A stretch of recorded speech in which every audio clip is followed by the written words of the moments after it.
ଦୁईटा question पड़ो किंबा देइछि पाइक बधुर उद्बोधन में उत्कलीय नारीर देश प्रेम को बुझाए लख यार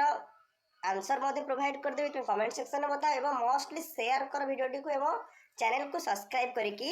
रखी था ओके एटा केवल इंपोर्टेंट क्वेश्चन यार अलग सब सब्जेक्ट इंपोर्टेंट क्वेश्चन मध्य प्रोवाइड करा जिवो तापे जीवा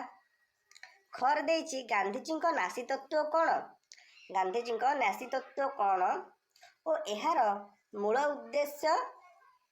संपर्क रे आलोचना कर बुझे एक नंबर खरे देइछि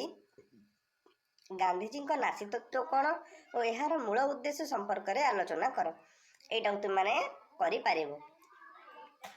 किंबा ता और देइछि प्रादेशिक समस्या किपरि भारतीय जातीयता सृष्टि हेबार कारण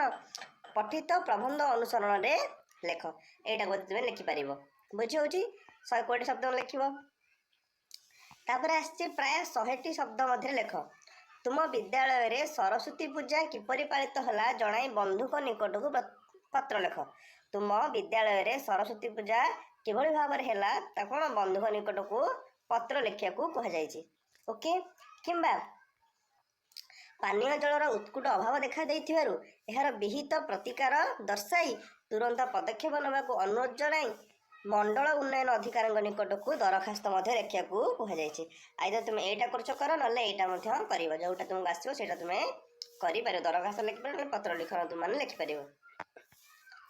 3 ने देला सप्रसंग सरलार्थ देइछि दीटा भितर गोटे करियो तार 5 मार्क कहला अफल पेप्सु बंधु प्रकृत बंधु प्रथम क्वेश्चन दोची अफल पेप्सु बंधु प्रकृत बंधु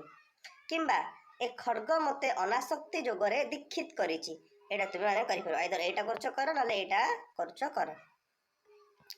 तापर आलोचना करिबा गोटे अनुच्छेद देइछि निम्न अनुच्छेदटी पाठ करी तळ दिया जाइथिबा प्रश्न गुड़िकर उत्तर प्राय 25टी लेखाएं शब्द रे प्रदान कर गोटे अनुच्छेद देइथिबो त तळे किछि 5टा प्रश्न देइथिबो एवं तार आंसर गुड़िक तुम माने करिवो बुझि होछि देला अनुच्छेद देला धर्म ग्रंथ कोन पृथ्वीर सर्वप्राचीन ग्रंथर नाम कोन एटा करिवो 2 रे वेद केउ विषय संबलित ग्रंथ वेद को अनुसिद्धांत ग्रंथ कुहाजिवर तात्पर्य कोन आउ जो दोटे प्रश्न हैला कहला प्राचीन ग्रंथ संपर्क रे धारणाटी अनिस्वीकार्य आ केउ वेद संपर्कित केउ पर्यालोचना आत्यंतिक भावे नगण्य